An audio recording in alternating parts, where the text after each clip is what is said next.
স্কুলের টিফিন ছুটিতে খেলতে গিয়ে 3তলা বারান্দা থেকে পড়ে গিয়ে গুরুতর জখম হলেন 10 বছরের এক ছাত্রী। ঘটনাটি ঘটেছে বুধবার দুপুরবেলায় রামপুরহাট থানার অন্তর্ভুক্ত 14 নম্বর জাতীয় সড়কের ধারে একটি বেসরকারি স্কুলে। ওই ঘটনায় জখম হওয়া ওই ছাত্রীর নাম নাইরা সাউ। চতুর্থ শ্রেণীর ওই ছাত্রীকে গতকাল রামপুরহাট মেডিকেল কলেজ এবং হাসপাতাল থেকে রাত্রিবেলায় কলকাতা নিয়ে যাওয়া হয় উন্নত চিকিৎসার জন্য। নাইরার বাড়ি নলহাটি পৌরসভার 6 নম্বর ওয়ার্ডে। প্রথমে তাকে রামপুরহাট মেডিকেল কলেজ এবং হাসপাতালে নিয়ে আসা হয়। এরপর তার মুখে আঘাত থাকার কারণে উন্নত চিকিৎসার জন্য কলকাতা স্থানান্তরিত করা হয়। স্কুল সূত্রে জানা যায়, গতকাল দুপুরে টিফিনের সময় ঘটনাটি ঘটে। 3 তলার বারান্দায় খেলা করার সময় পা হড়কে বারান্দার কাঁচ ভেঙে নিচে পড়ে যায় নাইরা। বারান্দার মধ্যে কোনো রেলিং না থাকার কারণে এরকম এক ভয়ঙ্কর দুর্ঘটনা ঘটেছিল কি সেটা তো বলতে পারবো। স্কুল থেকে ফোন হলো, বলে বাচ্চা পড়ে গেছে, বাচ্চা পড়ে গিয়ে দুটো দাঁত ভেঙে গেছে, আপনি আসুন। আমি বললাম দুটো দাঁত ভেঙে গেছে, এমন কিছু এমার্জেন্সি কোনো ব্যাপার নয় তো? বলছে না, এমার্জেন্সি কোনো ব্যাপার নেই, আপনি আসুন। পরে শুনতে পারলাম যে 3 তলা থেকে মেয়ে কাঁচ ভেঙে কাঁচ নিয়ে নিচে পড়েছে। তাহলে আমার বলার বক্তব্য হচ্ছে যে আমরা ছেলেকে পাঠাচ্ছি পড়াতে, তাহলে রেসপন্সিবিলিটি কোথায়?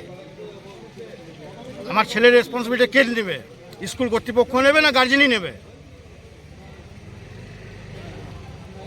আজ এত বড় একটা ঘটনা ঘটে গেল। আমি প্রথম শুনছি যে কাঁচ দিয়ে আপনার করা আছে, তার বাইরে কোনো সেফটি কিছু নেই। যদি একটা সেফটি রেলিং দিয়ে দিত তাহলে এত বড় ঘটনাটা ঘটতো না তো। স্কুলের পক্ষ থেকে রাহুল চট্টোপাধ্যায় আমাদের জানান, ঘটনাটি দুর্ঘটনা হিসাবেই আমরা দেখছি। ছাত্রীর সমস্ত রকম স্বাস্থ্য পরীক্ষা করা হয়েছে। পরিবারের ইচ্ছানুসারে ছাত্রীটির আরও উন্নত চিকিৎসার জন্য কলকাতা পাঠানো হয়েছে। আমরা দ্রুত তাকে স্কুলে দেখতে চাই। এছাড়াও জানা যায়, তার সমস্ত রকম চিকিৎসার জন্য স্কুল কর্তৃপক্ষের তরফ থেকে সমস্ত রকম ব্যবস্থা গ্রহণ করা হয়েছে। তবে স্কুলের মধ্যে কিভাবে এক পড়ুয়া খেলা করতে গিয়ে ওপর থেকে নিচে পড়ে গেল, সেই নিয়ে উঠছে গভীর প্রশ্ন।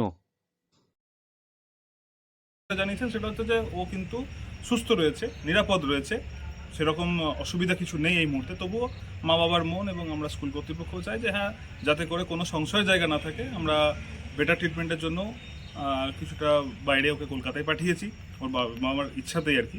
তো স্কুল ওদের পাশে আছে। কিভাবে গেল, মানে এই যে এত বড় দুর্ঘটনা? ঘটনাটা হচ্ছে যে আমাদের যে রয়েছে আর কি, ওই ফ্লোরে, যে ফ্লোরে ওরা ক্লাস করে, সেই ফ্লোরে লোহার ব্যারিকেডের সাথে সাথে কাঁচের ব্যারিকেডও দেওয়া রয়েছে। তো কাঁচের ব্যারিকেড লোহার ব্যারিকেডের মাঝখান থেকে গলে যাওয়া, এটা আমরাটাও মানে খুব অবাক লাগিয়েছে প্রথমে। কিন্তু ঘটনাটা ঘটেছে এবং ও ছাদ থেকে ওই মানে যে পোর্শনটা আছে ফ্লোরের, সেই পোর্শন থেকে পড়ে যায়। যাই হোক, দুর্ঘটনা ঘটেছে। আমরা চেষ্টা করছি যত তাড়াতাড়ি সম্ভব মেয়েটিকে সুস্থ করে আবার স্কুলের মূল স্রোতে ফিরিয়ে আনা যায় যাতে। বীরভূম থেকে সৌভিক রায় রিপোর্ট, লোকাল 18 বাংলা।